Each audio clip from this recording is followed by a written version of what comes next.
Escape. Love, escape, and a journey with ashes. Think for a second. 20 million people died from documents signed by his hands. Families were torn apart by his orders. Cities were erased. Names were carved into history as fear. Every night, that man came home and held a little girl and called her Little Sparrow. Could a child born from the bloodiest hands in the world ever truly be free? Svetlana Alliluyeva knew this. Her father ruled half the world, but he could never say no to a single one of her wishes. And that's exactly why it terrified her more. Because this wasn't love. This was a chain, golden, invisible, unbreakable. In 1967, she was in India, on an official mission, with a passport, with permission. Everything was legal. But that morning, walking through the misty streets of New Delhi, she turned toward the American embassy and walked inside. The phones in the Kremlin went insane. The KGB mobilized within hours. All of Soviet intelligence was searching for one woman, Stalin's daughter. But here's what's truly shocking. At that very moment in Moscow, unaware and innocent, two children were sleeping, her son Yosif, her daughter Katya. Svetlana knew she would never see them again, and she walked in anyway. This is not an escape story. This is the most expensive freedom decision in human history, because the price was her own children. All children love their father's heroes. Svetlana did too, but her father had no heroes. Her father only had victims, and she learned this far too late. Far, far too late. Moscow, February 28, 1926. Snow was falling outside. Inside the most protected room of the state, within the walls of the Kremlin, a baby cried. Red hair, green eyes. Stalin walked in. He looked at the baby. He didn't speak for a long time. Then he turned to his wife. She looks like a sparrow, and that day, without realizing it, he began building a cage for his daughter. But here's the truly shocking part. On the day Svetlana was born, 14 political prisoners were being interrogated in the basement of the Kremlin. A baby was crying upstairs. Other sounds came from below. Two worlds, same building, same night. And Svetlana spent her entire life caught between those two worlds. Her childhood was unlike any fairy tale. But which fairy tale? Beautiful? Yes. Golden chandeliers, marble corridors, endless rooms, servants in white aprons. But every fairy tale has a monster. Svetlana would run through those corridors. Her voice would echo off the high ceilings. And sometimes, just sometimes, Stalin would step out of his study, a giant of a man, sharp mustache, deep voice. He would bend down, lift his daughter, toss her into the air. Little sparrow. Svetlana would laugh. That laughter was the most genuine sound in all of the Kremlin. You haven't heard the biggest truth yet. With Svetlana, Stalin became someone else. Politburo members greeted him with trembling fear. Generals bowed before him. NKVD agents shook in his presence. But Svetlana, little red-haired Svetlana, would steal candy from his pocket, and Stalin would laugh. The world's coldest man seemed to melt only in this child's presence. But was this real, or was this just another act? To understand Svetlana's mother, you first need to know one thing. Nadezhda Alliluyeva didn't die because she loved Stalin. She died because she stopped believing in him. Nadezhda was an intelligent woman, strong, independent, a thinker. She was 17 when Stalin married her. He was already 40. People would whisper, why her? Why someone so young? The answer was simple. Nadezhda was the only person who could say no to Stalin, and that's why he chose her. And that's why he came to resent her. This is exactly where everything changed. As the years passed, Nadezhda changed. The collectivization policies were killing peasants. Millions were dying of starvation. And Nadezhda saw all of it. One night, she couldn't hold back any longer. At the dinner table, in front of guests, she turned to Stalin. People are dying because of you. The room froze. Stalin put down his glass. His eyes, those famous yellow eyes, turned to his wife. What happened after that look, no one fully knew. Until that night, one gun, one bullet, and the Kremlin's deepest secret. That morning, 6-year-old Svetlana woke up. Just like every morning, she ran to her mother's room. The door was closed. Servants were hurrying past. No one made eye contact. The radio was silent. Something was wrong. "Where is my mother?" she asked. A servant bent down. Her eyes were full of tears. "Your mother is sleeping, little miss." But mother always wakes up early, Svetlana thought. Wait, don't miss this detail. The official version was this: Nadezhda Alliluyeva had died of acute appendicitis. That's what the newspapers wrote. That's what the radio announced. That's what the Kremlin declared. And no one objected, because those who objected also disappeared. A week later, it was Svetlana's nanny who told her that her mother was dead, in tears. "Your dear mother is gone, my child. She's in the sky now." Svetlana didn't cry. She only asked, "Why?"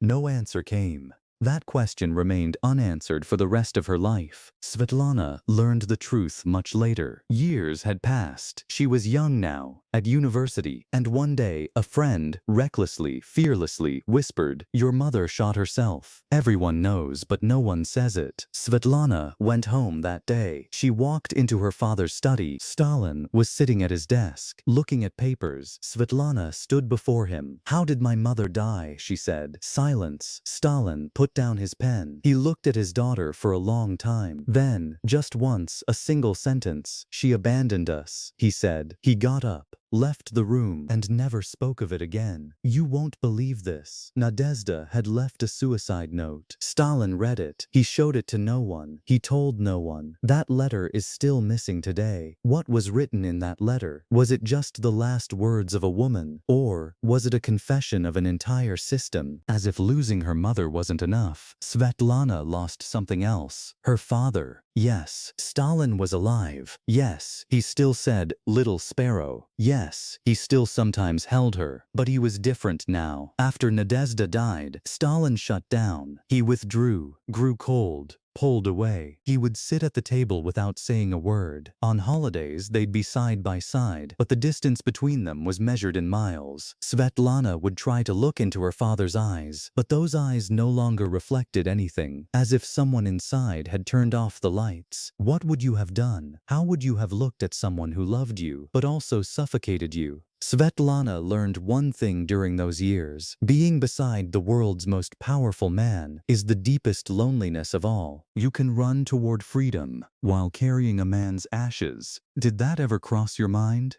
It never crossed Svetlana's. But life made her live exactly that. One death, one farewell, a bag full of ashes, and one of the greatest political escapes in the world.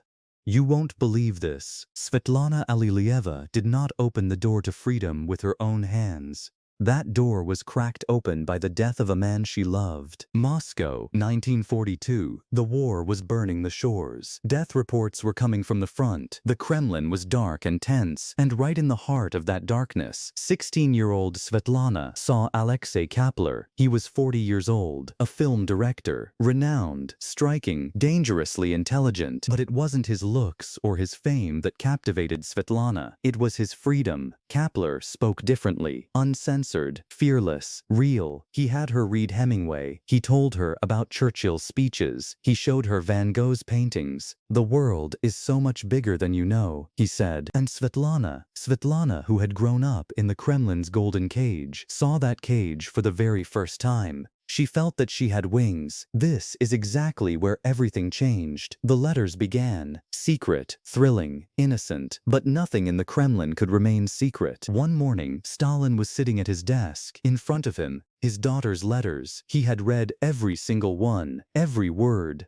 When Svetlana walked in, she saw her father's face. She knew that face. The face that made generals tremble. The face that made ministers go pale. Stalin stood up. He hurled the letters onto the desk. "Who is this man?" Svetlana raised her chin. "Someone I love." "Wait, don't miss this detail." Stalin slapped his daughter, for the first time in her life, and the last. The room froze. Svetlana stood with her hand on her cheek, her eyes on her father. She didn't cry. She only looked. looked, and in that look, something died. The last ember of the love felt for a father. Kapler was arrested the next morning. The charge: behavior unbecoming of a Soviet citizen. The real crime: loving Stalin's daughter. Siberia, 10 years, forced labor camp. From that day on, Svetlana never looked at her father the same way. That day, she would say years later, "I lost my father, but at the same time, I found myself." Svetlana was 18 years old, and she fell in love with Grigory Morozov. Morozov was a young law student she had met at university. Intelligent,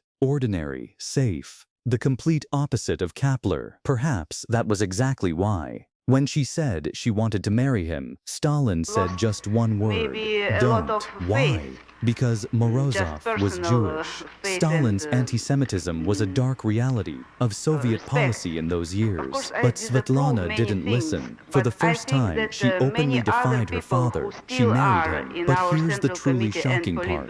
Stalin never accepted this marriage. He received his son-in-law exactly once. Just once. Cold, formal, brief. And from that day on, Morozov could never enter the Kremlin again. The marriage lasted 5 years. They had a son, Yosif. But the marriage, having started without love, ended without love. They separated in 1949. Svetlana carried an emptiness inside her. I took the man my father didn't want, but I couldn't love him either. Because perhaps I only took him to defy my father. This time Stalin intervened. Yuri Zhdanov. From the upper ranks of the party, reliable, approved, within the system. "This man is suitable," said Stalin. And Svetlana, tired, broken, lonely, this time did not resist. Was the second marriage a surrender? Perhaps. Or perhaps she simply had no strength left to fight. You haven't heard the biggest truth yet. The marriage to Yuri Zhdanov lasted even less time. They had a daughter, Katya. Then it ended. Cold, silent, systematic. Svetlana walked out of 2 marriages, with 2 children in her hands, 2 wounds in her heart, and something growing inside. The decision to never let anyone choose for her again. Stalin was dead. The system had been shaken. Khrushchev was revealing Stalin's crimes, and in every corner of the Soviet Union, that name, Stalin, echoed differently now. A dark echo, a bloody legacy, a heavy chain. Svetlana sat down one morning. She wrote a petition, short, clear, irreversible. "I wish to change my surname. From now on I will use my mother's name, Alliluyeva." This was not just a bureaucratic act. This was a declaration. I refuse to be Stalin's daughter anymore. I am my mother's daughter. I am my own daughter. When the pen touched the paper, her hands didn't tremble. Her eyes didn't fill with tears. She simply took a long, deep breath, and for the first time, her name felt like her own. This is exactly where everything changed. In the Soviet Union, there was a special hospital for foreign communists. And there, thin, exhausted, eyes still bright, lay an Indian man, Brajesh Singh, a member of the Indian Communist Party, intellectual, with the soul of a poet, fatally ill. Svetlana had come as a translator. She couldn't leave. Why? Because Brajesh Singh was like no one else she had ever spoken to. Talking to him was like talking to Kapler. Free, real, fearless. But Kapler had been young and ambitious. Brajesh, however, had the stillness of someone who knew death. The conversations that began in the hospital stretched into months. They talked about literature. Brajesh told her about India, about the Ganges River, about Varanasi, about that city where death is considered sacred. "Why should death be sacred?" asked Svetlana. Brajesh smiled. "Because it is part of life. Not something to be feared, something to be completed." Svetlana carried a strange peace within her on the walk home that evening. For the first time in her life, someone had taught her not to fear death. You won't believe this. They wanted to get married. They applied to Soviet authorities. The answer was clear. No. The official reason: marriage to a foreigner requires special permission. The real reason: the system did not want this union. Brajesh's health continued to decline, and they, without a marriage certificate, unofficial but real, stayed together. Winter. Brajesh could no longer get out of bed. His eyes still shone. His voice was still warm, but his hands had grown cold. One night he took Svetlana's hand. "Leave my ashes in the Ganges," he said. "Take me to Varanasi. Let my last journey be there." Svetlana nodded. She wanted to cry. She didn't, because Brajes didn't like crying. "Tears are beautiful," he would say, "but they make farewells heavier." January 1967, Brajes Singh passed away. Svetlana sat beside him for a long time. She looked at those thin hands, now completely cold. "I promise," she whispered. India, the Ganges River. Early morning, Svetlana descended to the riverbank, a small vessel in her hands. Brajes inside. The water was cold. The sun had not yet risen. The river flowed quietly. She opened it. She released the ashes into the water, and she watched. The Ganges slowly received Brajes, carried him, took him away. Completed, she thought. Brajes was completed, but Svetlana was only just beginning. This is exactly where everything changed. She returned from Varanasi to New Delhi. Her flight was a few days away. Moscow was waiting for her. The system was waiting for her. But walking through the streets of New Delhi, something inside her began to speak. Suppressed, silenced, but persistent. "If you go back, what will change? Nothing. If you go back, will you be free? No. If you go back, will you be reunited with your children? Maybe, but only if the system allows it." And then, that one, fragile, transforming question. What happens if you don't go back? She didn't answer, because she already knew the answer. January 1967, morning. There was fog in New Delhi. Svetlana sat in her hotel room. She looked out the window for a long time. Then she got up, washed her face, combed her hair, put on her coat. She went downstairs, stepped outside, and walked. She ran, she stopped, she breathed, she kept going. She stopped in front of the gates of the American embassy. Iron gates, an American flag, 2 guards, just a few steps. But those steps stood between 2 worlds. A guard looked at her. "May I help you?" Svetlana took 1 step forward. "My name is Svetlana Alliluyeva. I am the daughter of Joseph Stalin. I wish to request political asylum." The world turned, but Svetlana did not turn her gaze. Within hours, everything changed. The CIA mobilized. Soviet intelligence went on high alert. The Kremlin grabbed the phones. The world press erupted. And Svetlana sat in a small room, in silence. There were 2 feelings inside her. The first was freedom, fresh, sharp, almost painful. The second, her children, Yosef, Katya, in Moscow, unaware, thousands of miles away from her. Could you have walked through that door? 1967, New York. The book was published. The world was stunned. Money came. Fame came. But peace never came. 1970, Wisconsin. She married William Wesley Peters. A 3rd marriage, a daughter, Olga. It ended 3 years later. 3 marriages, 3 children, 3 separate countries, 1 mother, belonging nowhere. 1984, return to Moscow. She returned to see her children. The system tried to use her. "Look, the traitor has come back." The West spat her out. "The Soviets have won." Svetlana refused. "I came back for my children, not for the system." She saw Yosef and Katya. They were adults now, with their own lives, their own wounds. They held each other for a long time, without words. 1986, the final departure. Moscow tried to hold her. The system tried to swallow her. Svetlana packed her bag one last time, walked out the door one last time. This time, she didn't come back. 1986, 2011. Where do you belong? England, America, France. City to city, home to home, identity to identity. She could never fully belong anywhere. She grew old. She grew tired. She grew small. Once, she was the most talked about woman in the world. In the end, in a small house in Wisconsin, she lived in complete solitude.